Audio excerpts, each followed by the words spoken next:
Hello everyone, welcome to Target Classes. इससे पहले मैं 3 लेक्चर में डिस्कस कर चुका हूँ। इसमें कि मैं आपको यूरोपियन की मैं भारत में बेसिकली आपको एंट्री बता चुका हूँ, एडवेंट ऑफ यूरोपियन। और उससे पहले मैं आपको बता चुका हूँ कि regional state Punjab and Mysore का आपको बता चुका हूँ।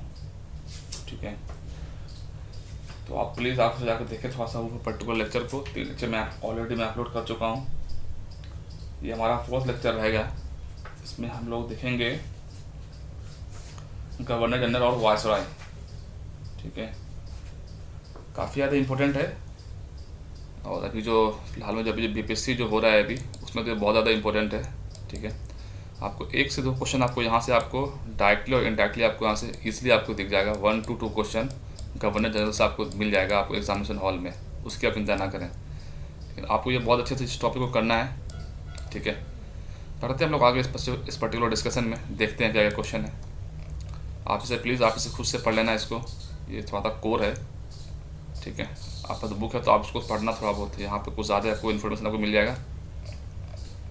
ठीक है,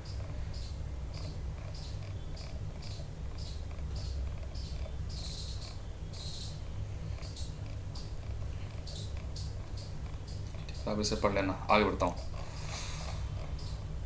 क्वेश्चन पूछा उसमें से कि consider the following statement. Robert Clive was the first governor general of Bengal. पहला स्टेटमेंट है। दूसरा स्टेटमेंट है कि William Bentinck was the first governor general of India. देखिए, रॉबर्ट क्लाइव पहला गवर्नर जनरल ऑफ बंगाल नहीं था। ठीक है, वो कौन था? आपको वारेन हेस्टिंग था। इसका क्या टाइमिंग है?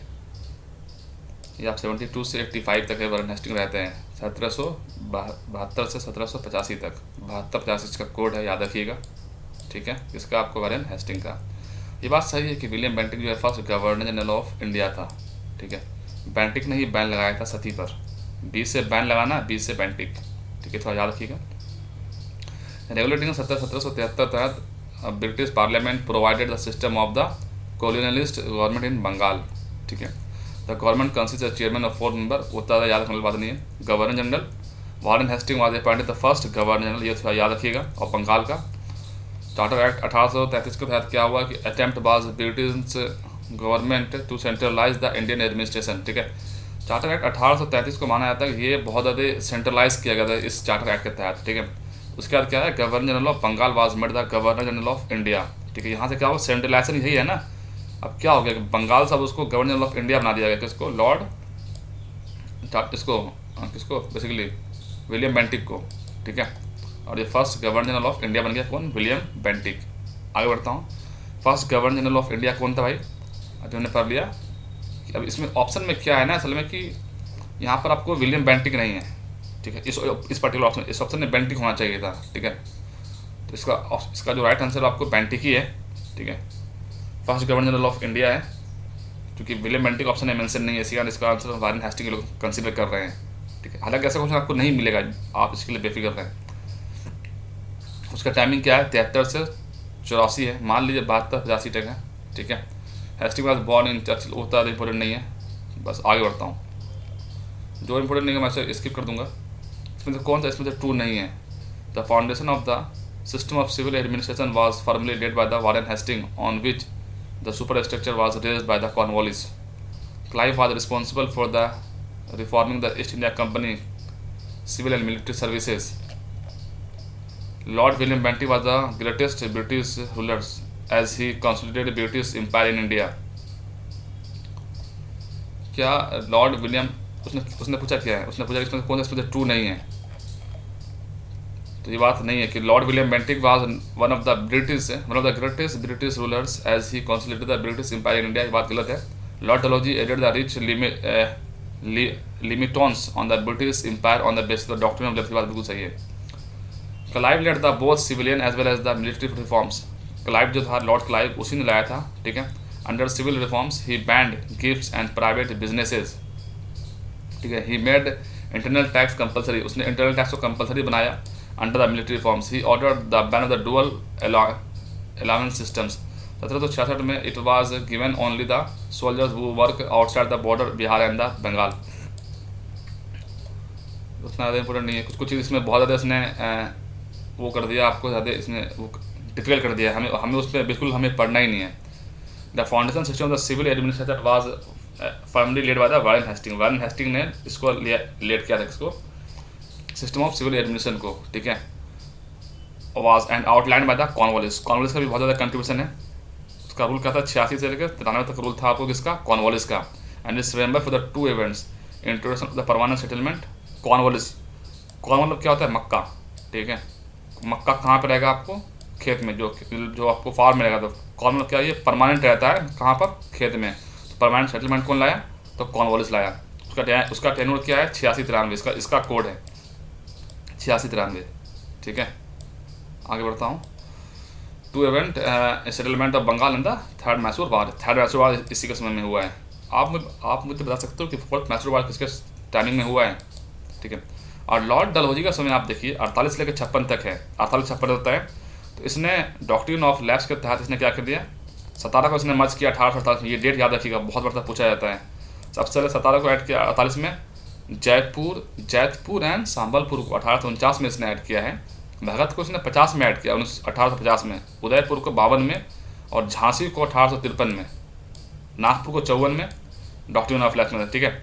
और अवध को उसने 1856 में उसने मिस गवर्नेंस की वजह से उसने मर्ज कर लिया। आप मुझे कमेंट सेक्शन में बताएं कि जो 1857 की क्रांति हुई है उस समय में वायसराय कौन था भारत का। आगे बढ़ता हूँ। At the time of the establishment of the Asiatic society of Kolkata who was the governor general of Bengal. तो ये कौन है, लॉर्ड वारेन हेस्टिंग। इसका टेन्योर क्या है, 72 से 85। Lord Warren Hasting was the governor general of Bengal at the time of the establishment Asiatic society of Bengal 1784। आप मुझे बताएं कि एसेटिक सोसाइटी ऑफ बंगाल को किसने बनाया है। पॉलिसी ऑफ सिक्योरिटी सेल कौन लेकर के आया था भाई, ये याद रखिएगा, इसको वारेन हेस्टिंग लेकर के आया था, पॉलिसी ऑफ सिक्योरिटी सेल। और इसमें अब एक नाम और ऐड होता है, वो आपको वेलेस्ली भी ऐड होता है। The policy of security cell is related to Warren Hasting and Wellesley. Warren Hasting fought with the Mysore and Maratha to achieve the status equivalent to the other Indian states, ठीक है। During the time of the company tried to form the buffer states known as the ring fence। इससे क्या था, वो तो बोला था कि अगर अफगानिस्तान है यहाँ पर्टिकुलर पे, तो चाह रहे थे कि एक पर्टिकुलर एक स्टेट ऐसा बना, जैसे कि मान लीजिए यहाँ पर अगर अवध है, तो अगर अवध है और यहाँ पर फिर यूरोपियन का कोई यहाँ पर क्या है, इसका रूल है। तो अब ये अफगानिस्तान को सपोज तो यहाँ पर अगर रशिया का अगर अटैक अगर होता है, अगर रसिया का, या फिर मान लीजिए कि नेपोलियन यहाँ पर अटैक करता है, सबसे पहले कौन सा स्टेट को मतलब इम्पैक्ट पड़ेगा। मान लीजिए कि अवध ये उसके बीच में है, सबसे पहले ये पर्टिकुलर स्टेट पहले निकलेगा, तब इसको कुछ इम्पैक्ट हो सकता है। तो ये लोग ऐसा बफर बनाना चाहते थे। अगर आपने वो खाए होंगे, अगर आप क्या बोलते हैं पर्टिकुलर बर्गर वगैरह, तो बर्गर में क्या होता है, उसके बीच में होता है ना जो बफर होता है, टमाटो वगैरह जो होता है, वही उसको ये लोग बफर बनाना चाहते थे, ठीक है। ताकि जो भी अगर रसिया अगर अटैक कर रहा करे, या फिर अगर बाद में अगर नेपोलियन में अटैक करे, तो वो बच सके। आगे बढ़ता हूँ। तो रिंग फिंस पॉलिसी किसकी है, वारेन हेस्टिंग की। और सिक्योरिटी सेल किसकी है, वारेन हेस्टिंग की। इसमें एक नाम आपको क्या आता है, आपको वेलेस्ली भी आता है, थोड़ा याद करने बात है। छठा देखते हैं। सिक्योरिटी सेल पॉलिसी आपको 65 से लेकर 83 तक रहा है इंडिया में, ठीक। सब्सिडी सेपरेशन, सबऑर्डिनेट सेपरेशन आपको 13 से लेकर आपको 57 तक रहा है। सबऑर्डिनेट यूनियन पॉलिसी 58 से लेकर 95 तक, और पॉलिसी ऑफ इक्वल यूनियन 93 से 47 तक। उतना ज़्यादा इंपॉर्टेंट नहीं है, लेकिन हाँ थोड़ा बहुत आपको पता होना चाहिए हल्का। आगे बढ़ता हूँ। रिंग फिंस पॉलिसी किसकी, आपको वारेन हेस्टिंग में अभी आपको बता दिया हूँ आपको अभी, ठीक है। आगे बढ़ता हूँ। डुअल गवर्नमेंट को किसने एबॉलिश किया, क्लाइव लाया और वारेन हेस्टिंग ने एबॉलिश किया। ये क्लाइव लेकर के आया था और ये वारेन हेस्टिंग ने इसको एबॉलिश कर दिया। The court of director to the decision in 1772 में to abolish the dual government in system in the tenure, ठीक है, वारेन हेस्टिंग में, ठीक है, कोलकाता में। उसके बाद क्या गया, Kolkata and its chiefs to serve as the dewan and officiate the administration of Bengal, Bihar and Odisha. Warren Hastings dismissed the both deputy divans Mohammad Raza Khan and Sitab Rao, ठीक है, थोड़ा याद रखिएगा आप। आगे बढ़ जाता हूँ। तो डुअल गवर्नमेंट किसने एबॉलिश किया, आपको वारेन हेस्टिंग ने। बहुत बड़ा क्वेश्चन पूछता है, which governor general was prosecuted for the impeachment. याद है ना, वारेन हेस्टिंग को इम्पीचमेंट किया गया था क्योंकि इसने बहुत ज़्यादा इसने घोटाला किया था यहाँ पर रख के, और ये बहुत ज़्यादा यहाँ पर जाने के बाद वहाँ पर ये बहुत ज़्यादा रईस बन गया था, कहाँ पर, ब्रिटेन में। तो इसी के खिलाफ इम्पीचमेंट चला। इस समय क्या हुआ, कंपनी घाटे में चली गई थी। Warren Hasting was prosecuted from the 1788 से 95 तक for the impeachment for unjust and arbitrary function. उसने यहाँ पे काफ़ी ज़्यादा आर्बिट्रेरी फंक्शन किया, but British parliament dropped all this charges against him after considering service. It was said that Warren Hasting has done all this for benefit of the empire. देख रहे हैं ये लोग के जो रूल्स है और रेगुलेशन है वो इन लोगों पे अप्लाई होता ही नहीं था, ठीक है। इन लोगों को फिर बाद में माफ़ कर दिया था। आप सेम यही पैटर्न आप देखेंगे 1919 में भी, जब जलियांवाला बाग जब मैसेकर होता है, ठीक है। ये सारी चीज़ें मतलब वो मानते हैं कि उसने किया, लेकिन फिर उसको ऐसे वो लिंकेज कर देंगे ना कि कॉमन पीपल को ये चीज़ समझ में नहीं आएगा, ठीक है। आगे बढ़ता हूँ। वो में the following was the prosecuted for the impeachment of the British parliament. तो वॉरेन हेस्टिंग इजी क्वेश्चन था। आगे बढ़ जाता हूँ हम लोग। वो establish the judicial organisation in India. तो ये आपको कॉर्नवालिस है, ये भी जो भी जुडिशियल ऑर्गेनाइजेशन सिविल सर्विस ये सब आपको कॉर्नवालिस लाता है 86 से 93। Lord Cornwallis introduce the criminal and the judicial regulation that significant degree still underpin the Indian judicial systems. Cornwallis gave limited judicial power to the company revenue collector. उसने कम power दिया revenue collector को, ठीक है। वो was already serve as a civil magistrate. 1790 में क्या किया उसने, the company to other administration of justice of nawab and Cornwallis introduce a system of circuit court, ठीक है, with a superior court that meet in Kolkata. उसने एक सुपीरियर कोर्ट को किसने क्या, उसने एक सर्किट कोर्ट को उसने बनाया जो कि सुपीरियर कोर्ट था, जो कि कोलकाता में मीट करेगा। और power of the review was over circuit court decision, ठीक है। तो ये सब कुछ याद रखिएगा। जो भी आपको सिविल सर्वेंट रिफॉर्म हो गया, जुडिशियल रिफॉर्म हो गया, सब आपको कॉर्नवालिस लेकर के आया। परमानेंट आपको सेटलमेंट हो गया, ये सारा कुछ आपको कौन लगाया, कॉर्नवालिस। वो was the following governor general created the covenanted civil servant of India which later came to be known as the Indian civil service. सिर्फ कौन है आपको, कॉर्नवालिस, ठीक है। आगे बढ़ जाता हूँ। Cornwallis created civil services India. उसने सिविल सर्विस बनाया भारत में after being governor general of Bengal. Cornwallis restructured the administration and abolished the revenue board and laid the fresh law for them. He introduced the new policies regarding the personal business duties of India. He exclusively divided the judicial of civil and the judicial administration. Cornwallis code वो लाया, ठीक है, which later is turned into the transform the civil service into civil service in India. तो वही थोड़ा बहुत basic का पता होना चाहिए आपको। NCERT पढ़िए थोड़ा सा। अगर आपको चैप्टर में आपको दिक्कत हो रहा है, आपको लग रहा है कि कुछ चीज़ें ऊपर से जा रही है, तो please read NCERT। Class 8th की है मॉडर्न हिस्ट्री की, आप उसे पढ़े, वहाँ भी बहुत ज़्यादा आपको समझ में आएगा।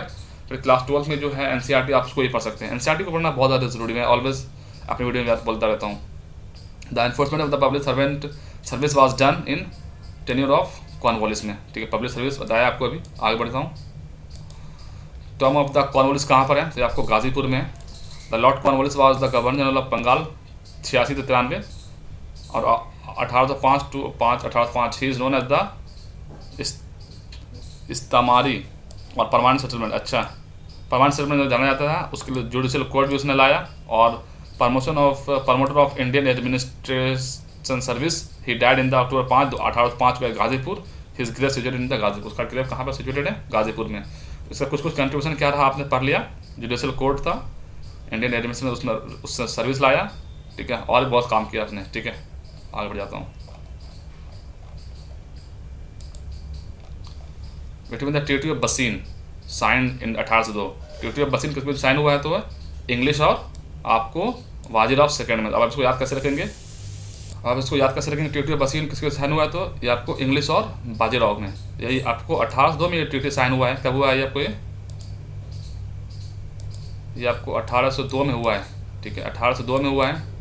अब देखिए बाजीराव के नाम के आगे भी सेकंड आ रहा है, और यहाँ भी सेकंड है, तो इंग्लिश और बाजीराव सेकंड, ये आप थोड़ा याद रख लीजिएगा आराम से, ठीक है। ट्रीटी ऑफ बसीन किस साइन में हुआ है, जिसको कि 9 वैसी बोला जाता है। Was a pact sign between the December 31, 1802 में between the English East India company and the Bajirao second. Maratha Peshwa Pune in after the battle of the Pune in the treaty Bajirao second was restored the Peshwa in Pune with the 60,000 English force were permanently station with the Peshwa protected him for which 26 lakhs was to be paid to East India company. ज़्यादा कुछ नहीं है, सीधा यहाँ पे ये सिर्फ ये इतना पूछता है ट्रीटी ऑफ बसीन किस में साइन हुआ है। ट्रीटी ऑफ बसीन साइन हुआ है इंग्लिश और बाजीराव सेकंड में। कब हुआ है, बाजीराव सेकंड के नाम में भी सेकंड आ रहा है और 1802 का नाम में भी सेकंड आ रहा है। बस इतना याद रख लीजिएगा, ये ट्रिक है बस। आगे बढ़ते हैं। First Maratha sardar to accept the subsidy alliance of dollar Wesley. बिल्कुल भाई, पेशवा बाजीराव, क्योंकि अभी हमने पढ़ा ना इसको उन्होंने रजिस्टर कर दिया पावर में मराठा वगैरह में, ठीक है, तो वो वही था, ठीक है। सब्सिडी अलायंस वगैरह देख लेंगे इसमें क्या क्या होता है बेसिकली। आगे बढ़ता हूँ। कुछ कुछ उसका सब्सिडी अलायंस का कुछ उसका कंडीशन था कि आपका परमानेंट वहाँ पर, देखिए क्या था परमानेंट सेटलमेंट का मेन प्रिंसिपल सब्सिडी अलायंस का ये था, an Indian ruler enter into subsidy alliance with British had accepted British force with his territory and also agree to pay their maintenance. वहाँ पर ब्रिटिश आर्मी रहेगी और उसका पे कौन करेगा, मेंटेनेंस वगैरह वो इंडियन रूलर करेगा। The ruler would accept British citizens in his state, वो जो रूलर है वो उसके एक्सेप्ट को वो उसके रेसिडेंट उसको एक्सेप्ट भी करेगा अगर जो ब्रिटिश वहाँ पर अगर रह रहा है, ठीक है। और इंडियन रूलर वो inter into the subsidy alliance would not inter any further alliance with any other power. देख रहे हैं, इससे इसने भिखारी बना दिया। अब जो मैं बोलूँगा वही तो करना पड़ेगा, ठीक है, कुछ ऐसा। The ruler would not employ any European others than British, वो किसी और के साथ बेसिकली अब अपना एम्प्लॉय भी अपना वो नहीं कर सकता है, ठीक है। पूरा अब इसको बिल्कुल समझ लीजिए कि इसका हाथ पर सब कुछ तोड़ दिया है, कुछ ऐसा है सब्सिडी अलायंस, ठीक है। In case of the conflict with any other state he would agree the resolution decide by the British. Suppose करिए कि कल किसी मराठा का झगड़ा मान ली किसी और स्टेट के साथ हो गया, निज़ाम के साथ, तो जो ब्रिटेन डिसाइड करेगा वो उसको मानना पड़ जाएगा। ये सब चीज़ें था। The ruler would acknowledge East India company as a permanent power in India, और ये रूलर को एक्सेप्ट करना पड़ेगा कि जो ईस्ट इंडिया कंपनी वो परमानेंट पावर है ब्रिटेन मतलब कि इंडिया में। In return the ruler accepting the its condition the company under to the protect the state from the external dangers and disorders. इस कंडीशन को वो अगर एक्सेप्ट कर रहा है तो वो कंपनी उसको एक्सटर्नल डेंजर से उसको बचाएगा, ठीक है। If the Indian ruler fail to make a payment required by the alliances then parts of its territory was taken away as a penalty. कितना खतरनाक देख रहे हैं आप। अगर उसने पैसा अगर नहीं दे पा रहा है समय पर तो उसकी टेरिटरी को वो एक्सेप्ट मतलब उससे एज ए ले लेगा, फिर तो आपका सब कुछ आपका खत्म आपका होते जा रहा है, ठीक है। आगे बढ़ता हूँ। आगे कुछ क्वेश्चन है क्या? ठीक है। The Nizam of Hyderabad first enter into the such alliances. पहली बार निज़ाम ऑफ हैदराबाद आया 1798 में। Nawab Awadh was next to accept this alliance. Maratha ruler वाजिद of second was also accepted this subsidy alliances. Several state like the Hyderabad 98, Tanjore Mysore 99, Awadh 1801, Bhonsle 1803, Scindia 1804, Indore 1817 adopted this system. ठीक, आगे पढ़ जाता हूँ।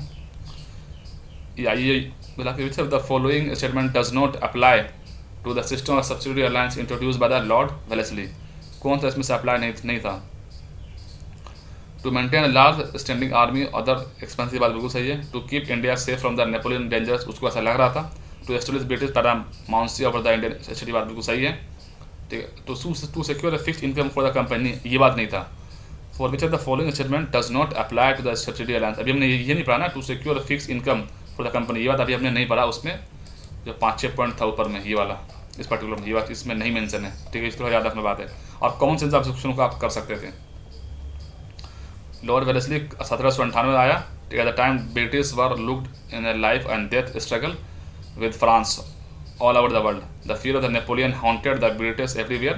To achieve his political aims, Wellesley relied on the system on subsidy alliance, with the practice of helping Indian rulers with a paid British force. उसको British force को वही paid करेगा, was quite old. It was given shape by Wellesley, who used a subordinates in Indian.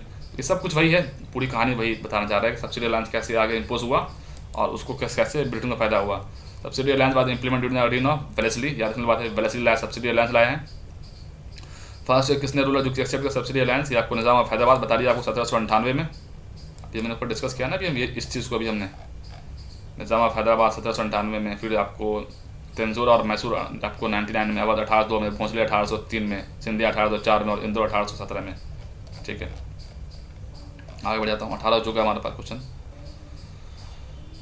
Consider following which conclude subsidy alliance with the Lord Wellesley and find the correct. अच्छा, पहले किसने किया, बाद में किसने किया? अभी हमने पढ़ा। सबसे पहले किसने किया? अवध मतलब हैदराबाद ने किया 1798 में, ठीक है। फिर उसका किसने किया? मैसूर किया, यहाँ पर दिख रहा होगा आपको 1799 में, 1 2 हो गया। फिर उसका किसने किया? मैसूर। उसके बाद अवध किया 1801 में, इसका सिंधिया कब किया? 1804 में। तो 1 2 3 4 इसका आंसर हो गया। आगे बढ़ता हूँ। हैदराबाद, मैसूर, अवध, सिंधिया, ठीक है। उसके बाद कौन किया? इंदौर 1817 में। द फर्स्ट इंडियन रूलर वो join subsidy alliance was the Nawab of Awadh, ठीक है। आगे बढ़ता हूँ।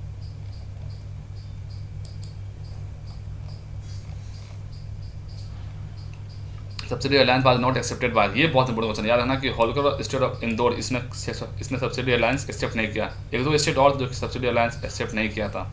The subsidy alliance system was use by the Lord Wellesley 1798 से 1805 का टेन्योर रहा और with their ambit of the British power. जो होलकर स्टेट ऑफ इंदौर था उसने सब्सिडी अलायंस एक्सेप्ट नहीं किया। The states to adopt subsidiary alliance बताया आपको अभी, हैदराबाद 1798 में, मैसूर 1799 में, तंजौर 1799 में, अवध 1801 में, पेशवा 1802 में, भोसले 1813 में और सिंधिया 1804 में। ठीक है, आगे बढ़ जाता हूँ। बहुत सारे था लेकिन जो आपको याद रखना कि हैदराबाद पहला था बस। Who introduce subsidiary alliance system in the administration to establish the British power over the Indian state, आपको वेलेस्ली है। इसका टेन्योर आपको 98 से लेकर के 1905 तक है। आगे बढ़ जाता हूँ। The main aim of the East India Company to make subsidy alliances in Rajput state was the to establish the sovereignty of the British. ये इसका मेन कहता है इसका एम था। Receiving the military support against the enemies, protecting this state from the Maratha Pindaris invasions, to receive funds from the खिर्ज। ये सब चीज़ें ये सारी चीज़ें हो सकता है कि वो पेरीफेरी में हो, लेकिन मतलब जो कोर था वो यही था, to establish the sovereign of British India. Lord जो वेलेस्ली था use the subsidy alliance to bring Indian state within this ambit of the British political power. This help the state sovereignty of the British empire. आगे बढ़ता हूँ। वो following negotiated subordinance alliance 1817-18 with the princely state of the Rajputana. तो कौन को Charles Metcalfe है, और Charles Metcalfe को भी लिबरेटर ऑफ प्रेस बोला जाता है। ठीक है, अब हास्टिंग का देखिए, ये आपको 13 से 23 तक है। Sought to impose British paramountcy in India for which the suppression of the Marathas and the Pindaris as well was essential. He looked upon the Rajputanas state as a natural alliance against the Marathas and the Pindaris. Charles Metcalfe was interested with the treaty of the negotiating alliance with the princely state of the Rajputanas। अब देखिए जो Lord Hasting का समय 1813 से लेकर 1833 तक है, ये टाइमिंग आप देख पाएंगे कि ब्रिटिश की पैरामाउंसी यहाँ पर अचीव होने लगती है, मतलब यहाँ पर अचीव हो गई। यहाँ पर इन्होंने अपने आप को बहुत ज़्यादा अब ऊंचाई तक पहुँचा लिया है। फिर इसके बाद देखेंगे कि लॉर्ड हेस्टिंग के समय में धीरे धीरे बहुत सारी चीज़ें मतलब कि ईजी करना स्टार्ट आपको मिल जाएगा कि प्रेस को थोड़ा सा आज़ादी वगैरह कुछ ऐसा। ठीक है, बढ़ता हूँ आगे। At the time of the empire in Europe were crumbling before the might of Napoleon, which one of the following governor general was kept the British flag flying high in India? इसका मतलब क्या है? Lord Wellesley. ठीक है, Lord Wellesley 1797, which was darkest period of the British. The front made European power against the French has been disbanded. Napoleon had conquered Egypt, Syria, and was seriously thinking about that attacking India. That condition Lord Wellesley used the subsidy alliance। मैं आपको क्या था अभी कि उसी के डर से, नेपोलियन डर से उसने सब्सिडी अलायंस को साइन करवाया, which helped to establish the sovereignty of the British and feared that Napoleon was averted। ठीक है, आगे बढ़ता हूँ। वेलोर जो कब हुआ, वेलोर मीटिंग कब आकर हुआ है, तो यार 1806 में हुआ है। उसने पूछा कि कौन था गवर्नर जनरल, याद रखना कि सर जॉर्ज बार्लो। इसका टेन्योर क्या 1807 से 1805 तक का है। ठीक है, वेलोर मीटिंग 1806 में हुआ है।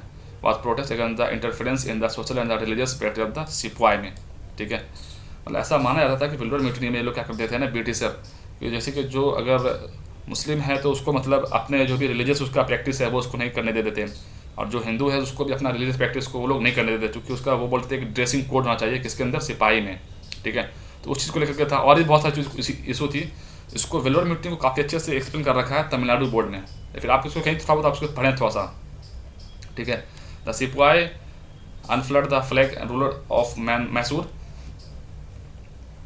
The revolt occur during the reign of the governor general Sir George Barlow. He was the governor of India from 1805 से 1807 तक। याद रखने वाली बात है कि वेलोर मीटिंग किसके समय में अकर हुआ है, सर जॉर्ज बार्लो के समय में। याद रखने वाली बात खत्म बात। आगे बढ़ता हूँ। एंग्लो नेपाल वार कब प्लेस हुआ भाई, ये आपको लॉर्ड हेस्टिंग के समय में आपको हुआ 1814 में। एंग्लो नेपाल वार 1814 से 16 तक हुआ, और उसके बाद क्या हुआ, ट्रीटी ऑफ सगोली हुई 1816 में। ट्रीटी ऑफ सगोली कब हुई, 1816 में। बहुत इंपॉर्टेंट है सुगौली की ट्रीटी 1816 में, ये बहुत इंपॉर्टेंट ट्रीटी है। ट्रीटी ऑफ सगोली, इसमें डेट नहीं है, 1816 इसका आंसर होगा। ठीक है, लॉर्ड हेस्टिंग का समय हो रहा है। इसमें कौन सा पैर इसमें से क्रैक नहीं है, Hector Munro battle of Buxar, बात सही है। Lord Hastings Anglo Nepal war, वो बात सही था, अभी हमने पढ़ा 1814 में। Lord Wellesley fourth Anglo Mysore वाली बात बिल्कुल सही, 1799 में वो लड़ता है। Lord Cornwallis third Anglo Maratha war, third Anglo Maratha war, Lord Cornwallis अब अभी 1817 का समय है, जब हुआ है कब आपको थर्ड एंग्लो मराठा वार, ये आपको इस समय लॉर्ड हेस्टिंग है, और इसका टाइम क्या था 86 से लेकर 93 तक, तो ये कभी हो ही सकता है यहाँ पर। थर्ड एंग्लो मराठा वार 1817 तक हुआ है, जो कि लॉर्ड हेस्टिंग के समय में हुआ है, ठीक है। और Lord Cornwallis, not Lord Cornwallis, इसका टाइमिंग क्या है 86 से लेकर 93 तक है। The fourth Anglo Maratha war took place region of the Lord Hastings, sorry Lord Wellesley, and Anglo Nepal war took place region of the Lord Hastings, ठीक है। Battle of Buxar was fought under the leadership of Hector Munro, ठीक है। आप मुझे बताएं कि Cornwallis समय में कौन सा मैसूर वार हुआ है। Third Anglo Maratha war related to the Lord Hastings, अभी मैं आपको बता दिया इस चीज़ को। थर्ड एंग्लो मराठा वार 1718 से 1818 तक हुआ, और क्या हुआ Lord Warren Hastings after losing the war in Koregaon and Khirki Peshwa Bajirao second surrender in front of British in February 1817 में क्या Lord Hastings was governor general during the third Anglo Maratha war, ठीक है, याद रखना बातें। Sir Thomas Munro was governor of Madras during year, कब था वो थॉमस मुनरो 20 से लेकर 27 तक, मद्रास का क्या था वो आपको गवर्नर था। Sir Thomas Munro was the governor of Madras during the 1820 से 1827 तक। He is a credited father of the Ryotwari system, और उससे रैयतवाड़ी सिस्टम का उससे फादर बोला जाता है इन इंडिया। उसमें क्या था रैयतवाड़ी, अभी आपको बताऊंगा अभी क्या होता है रैयतवाड़ी में, आगे बढ़ता हूँ। रैयतवाड़ी सेटलमेंट कौन लाया भारत में, तो अलेक्जेंडर रीड और थॉमस मुनरो लाया, ये याद रखिएगा।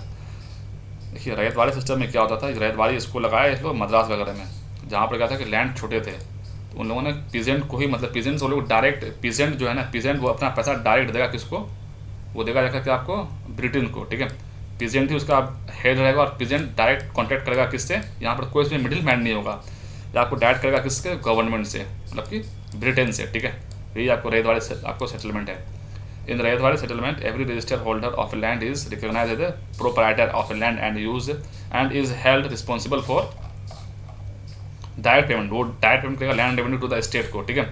इन Madras presidency the first land revenue settlement were made in the Baramahal district of the Baramahal district of the after its acquisition by the company 1792. Captain Reed, assisted by Thomas Munro, fixed the state demand on the basis of 50% of the estimate produced to the field. Later on, when Thomas Munro became the governor of Madras 1827 में, he extended the Rayatwadi settlement to the all part of the province except the permanent settlement areas. On the basis of the 1/3 of the gross products of the holding, permanently settlement was introduced in the Lord Cornwallis. Permanent settlement तो आपको किसने introduce किया था, आपको मैं आपको बता दिया अभी लॉर्ड कॉर्नवालिस ने, लेकिन जो आपको रैयतवाड़ी सेटलमेंट किसने था, ये इसका था बेसिकली आपको करके थॉमस मुनरो और अलेक्जेंडर रीड का। तो इसमें क्या था कि रैयतवाड़ी में था कि यहाँ पर जो पीजेंट है वो डायरेक्ट पे करेगा किसको, स्टेट को, और वहाँ पर क्या था एक मिडिलमैन हुआ करता था जमींदार। आगे बढ़ता हूँ। On the basis of the alliance alleged maladministration which governor general had taken the administration of Mysore in Mysore state. ये क्या आपको लॉर्ड विलियम बेंटिक है, ठीक है। मैसूर को उसने क्या कहते हैं माल एडमिनिस्ट्रेशन, उसने मैसूर को उसने अपने अंदर मिला लिया, ठीक है। अब देखिए विलियम बेंटिक का समय क्या है, चार्ज गवर्नर जनरल 1828 में रहा। He made effective effort to abolish sati. Bentinck ने बैन किया सती को, इन्फेंटिसाइड को, and establish the peace and country by the ending the social evils. According to the wishes of the court of the directors, he adopted the policy of neutrality towards the Indian state. The chaos took such a ugly turn in the Jaipur that there was attack on the British resident. But Lord Bentinck did not accept the interference in the like this. He did not accept the interference in Jodhpur and the Bunda. इतना कुछ याद रखना नहीं है, सीधा याद रखिए भाई। लॉर्ड जो बेंटिक का समय है ना, उसने मैसूर को उसने अपने उसमें मिला लिया, ठीक है, और उसको सती को उसने एबॉलिश किया, और उसने इन्फेंटिसाइड वगैरह जो भी था उस पर उसने कानून वगैरह बनाया। बस इतना याद रख लिए, इससे ज़्यादा पूछता भी नहीं है।